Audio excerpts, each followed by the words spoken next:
Alright, y'all already letting Ford get started.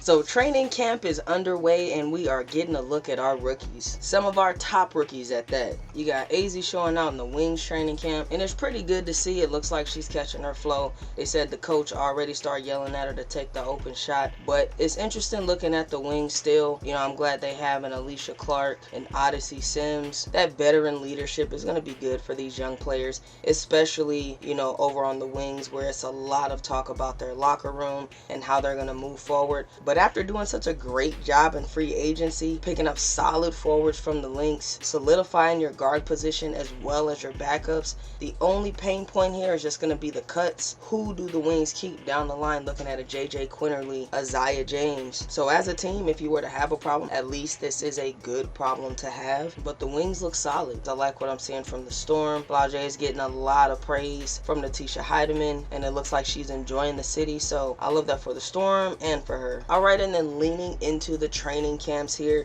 we had a few teams that, as much as we're getting started, they have players that just are not on the floor. Dejanay Carrington had a procedure to remove hardware from her foot. That left foot she injured, ending her 2025 season. So it is a normal follow-up, but she won't be starting the season. Same with Ezzy McBeggar. She's going to miss the beginning of the season. She's got a right foot injury that she got while playing for Australia in the World Cup qualifiers. So they're set to miss her for 6 to 8 weeks. Now that's a lot of run time for any bigs they're trying to develop, but they could definitely use her on the floor, even though they're definitely going to have her on the bench and in the locker room. You also have Brianna Jones, who's still recovering from her injury. She's not listed as injured, but they don't have a timetable yet for her to return to the floor. So again, she's not injured, but she is recovering from that knee injury she got from playing overseas in the offseason. So they're letting her take her time, come back. And then to circle back to the Storm, you got Katie Lou Samuelson, who's still coming back from that right ACL, and along with her teammate Jordan Horston, her left ACL. Both of them missed the entire 2025 season, so hopefully we see them on the floor, but they definitely have not been cleared to play yet. Not really big concerns, but a handful of teams do have players that they still want on the team. They're signed and they're willing to wait out this recovery period. Alright, so let's head on over to the Dancery, my favorite team to hate on.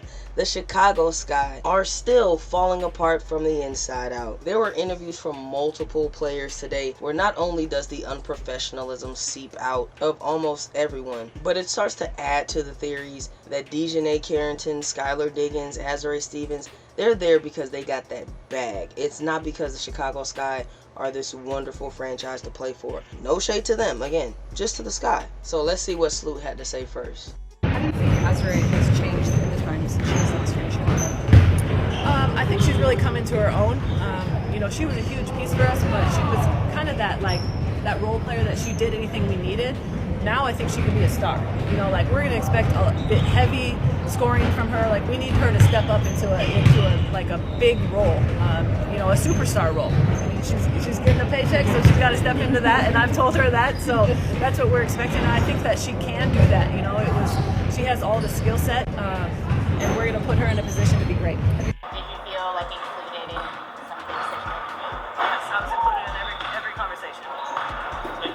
I mean, we want Rakia to score, whether that's inside or out, and that was, you know, part of the communication that we had upon our first call after the trade. And the only question that she had was what position she was going to be, and I told her she's going to be all 5 positions. And so, you know, I'm not afraid to experiment from that standpoint, and so, you know, we're going to try to put her in a number of different positions to be successful. Hell no. Rakia Jackson? I think she's tired of people saying her defense isn't good, so I mean, I think she's a good defender. She's really long, she's super athletic, she's smarter. I can see the growth every year of her learning the game better, so I think she could be a really great two-way player, and obviously we all know her offensive potential, but defensively I think she can really, you know, grow into that, and I think she has, so I think she's just tired of people thinking that she doesn't play defense. So what's really going on with the Chicago Sky? So if I cut it up right here, we got Courtney Vandersloot playing GM and an active player, though she is rehabbing. Apparently they're questioning Rakia Jackson's defense behind the scenes, and you got Tyler Marsh planning to play her in all 5 positions. A lot of this doesn't make sense. Mainly the Rickea slander. Rickea Jackson is a specifically unique player. You probably can't pigeonhole her into a specific 2 or 3 slot, but we've seen her have these flashes in her in some pretty good moments. We've seen her light it up in Unrivaled, so we know she has a bag. The problem at this point is she's one of the only ones who didn't choose to be there. Vandersloot wants to be there. Skylar chose to be there. Same with Azzi Stevens and Dejanay Carrington. For whatever reasons, that is more than valid, but Rickea Jackson has to be there. She was traded there, and at this point it doesn't sound like she's gonna be there past that contract. It already sounds difficult to be there. I can only imagine what actually happened when Teaspoon left, Kennedy Carter had to get up out of there, and Angel Reese being traded. The skies stay full of drama, and it looks like the 2026 season is going to be another rough one for them. Don't forget to like and subscribe, players.